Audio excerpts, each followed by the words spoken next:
Hi, everybody. Welcome back to my channel. As you know, I'm Kathy. I've been doing a lot of research on cases to do this afternoon, and there was quite a few that I took notes down and did see some research.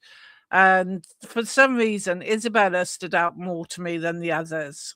Not saying, one person deserves more of a story than another, but I will get round to the other stories. Um, this young lady's been missing since the 11th of January, and she hasn't been seen. As you can see, 21-year-old Isabella Comas was last seen on the 11th of January 2026, approximately about 3 p.m., leaving her friend's residence. Isabella is roughly 5'3" tall, weighs roughly 110 pounds, brown eyes, and pink hair. She was last seen wearing a navy blue shirt, blue pants with a white stripe, and sandals. Her car was found later abandoned, and it's reported that they found quite a lot of blood inside her vehicle, which led the police to believe it's suspicious. And also, they recovered her phone as well. Now, as we know, most young people don't go far without their phone. I mean, I'm not that young, and I'm never without my phone. My phone's right here with me. So, I'm never without it. So I should imagine it's the same with Isabella as well. I'll just go through the write-up that I did some notes. She was last seen on January the 11th, 2026, leaving a friend's house near West Van Buren Street and never returned. She never even showed up for work the following day, and her routine suddenly stopped without any explanation. Like I said, her car was later found abandoned near 67th Avenue and Indian School Road in Phoenix. Inside the vehicle, police located quite a bit of blood, including indicating Isabella may have been seriously injured. Her phone was also recovered, and Isabella has not been found. And like most young people, like I said, our phones are always in our hand. They say her disappearance is suspicious, and there was confirmed a person of interest in this case. And the individual has now been taken to custody on charges related to her vehicle, and Isabella is still missing, and the investigation is still ongoing. I tried looking this afternoon to see if there was any more updates, and I haven't been able to find any more updates on her. So I presume Isabella is still missing, sadly. All I can say is if any of her friends and family are listening to this YouTube video of mine, we need to get her voice out there. The more it can be shared, hopefully the further afield her story is spread to other people, and a lot more people become notice of her story. It goes without saying, please click and like this video and share it, because the more you share it and that it goes into the YouTube algorithms, excuse me, you have to apologize. I do have dyslexia, and sometimes the words I want to say don't come out my mouth easily. So doing this job is really difficult and can be quite stressful sometimes to me when I can't get the words that I want out, and to be able to speak with a lot of confidence. Where did I get to? So yeah, so the more we can share this video and Isabella's story, the more it can be found elsewhere, and other people can sort of share it as well. And then hopefully they may find her. Um, I'm hoping, and I didn't tell you. Guess who the person of interest is? And as we always say, um, you're not guilty. You're innocent until you're proven guilty. But this person has a very, very colourful past. And this person happens to be her boyfriend, Tommy Rodriguez, I think it was. So we need to get Isabella's story out there. It must be really hard on her family and her friends not knowing where she is. And I hope they have some form of disclosure very soon, and this doesn't drag on or become a cold case. And from what I've seen on social media this afternoon, her friends and family won't let this go cold. So that's why I stress we must get her story out there. Every visibility makes a difference, and everybody needs to make a noise and find Isabella as soon as we can, really. I'll just go through some photos. This is the gorgeous Isabella. And they did a search party recently, the end of January. And this is some of the 4x4 vehicles, I believe they are, that went out searching for her. And obviously, you need vehicles because out in Arizona, it's all desert and, it's a really big place. So, this is her boyfriend, Tommy. And I'm going to play a video shortly of him being in front of a judge. This is her car that was found abandoned with a lot of blood in it and her phone in there. We've got loads more. She just looks absolutely stunning. She looks so fun to be with as well. And I should imagine her personality shines through everybody. And I guess once you've seen her, you'll never be without her. That's my take on it. This is a picture of her boyfriend, buying some things at a supermarket. And then I'm just gonna, what else have I got? I'll add this to the stage. I'll let you read this out because I'll probably struggle and I don't want to make it difficult for me. So this is the indictment of Tommy Rodriguez in the Superior Court of State of Arizona. So as you can see, count 1 of theft means transportation, A class 3 felony, and count 2 criminal damage, A class 4 felony, domestic violence. So that is his court sheet. Then I'll just play this video for you. Add to stage. It's not adding to the stage. Come on.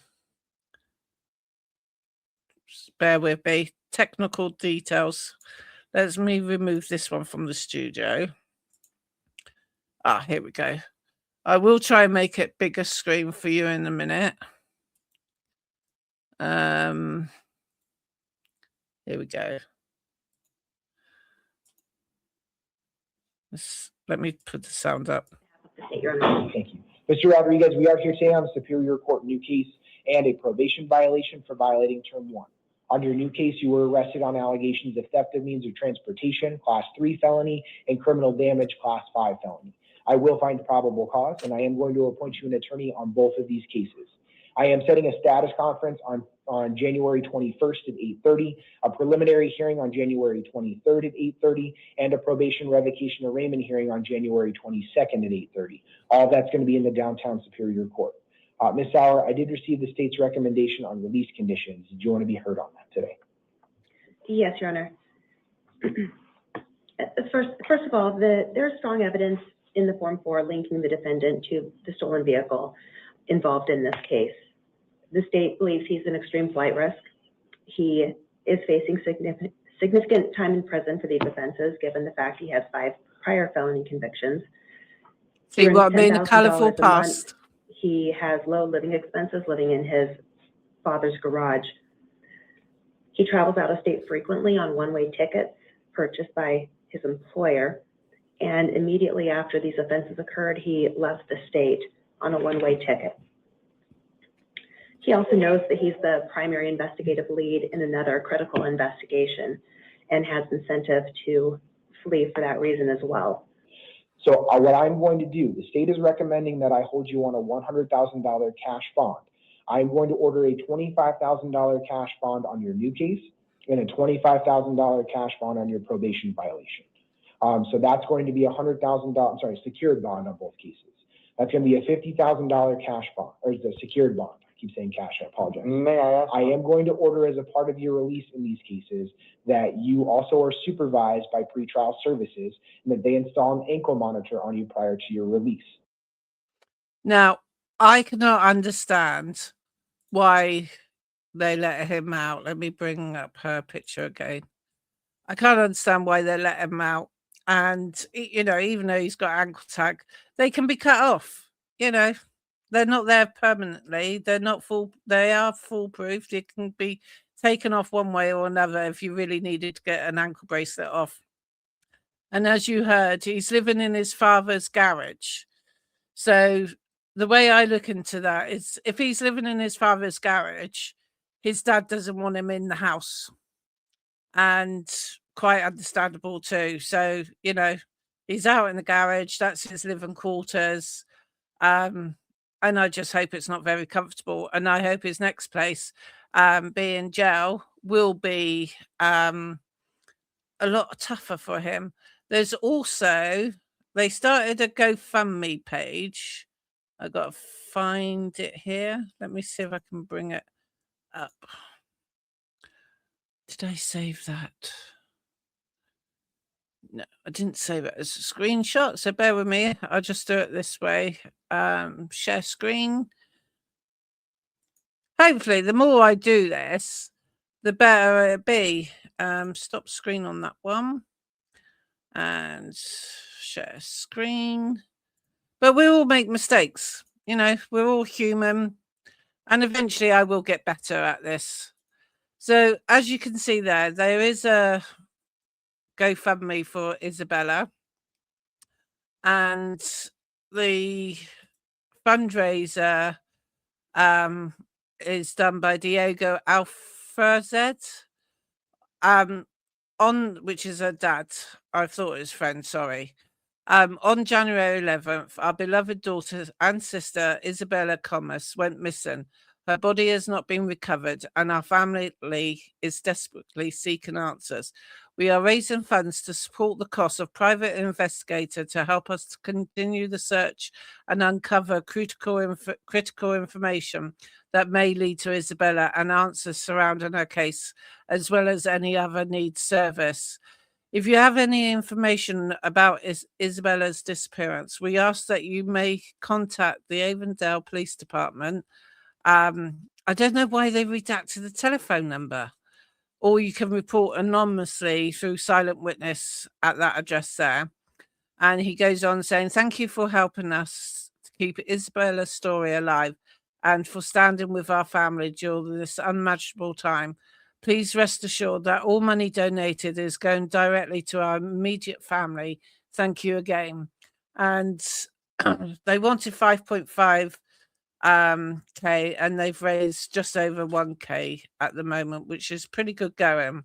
And I will personally make a donation later as well. Just stop sharing that one because I've got a news one to share with you. Bear with me. Didn't mean to make myself so large. Let me make myself small. That's better. Don't like to be large on screen. Share screen. There we go. No, I did that one. This is the one I want to play you. So just press that one. Make it full screen.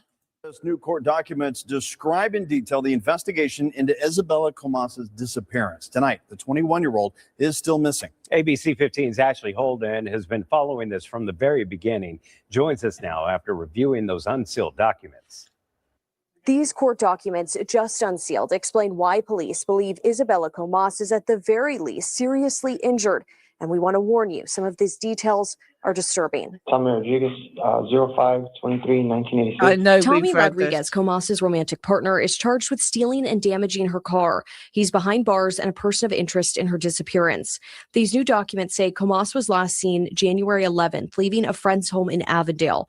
That friend told police Comas and Rodriguez had recently fought. That victim's vehicle was in a state that leads people to worry about the status of the victim. Later, Comas stopped answering calls and texts. Her phone tracking app was manually turned off.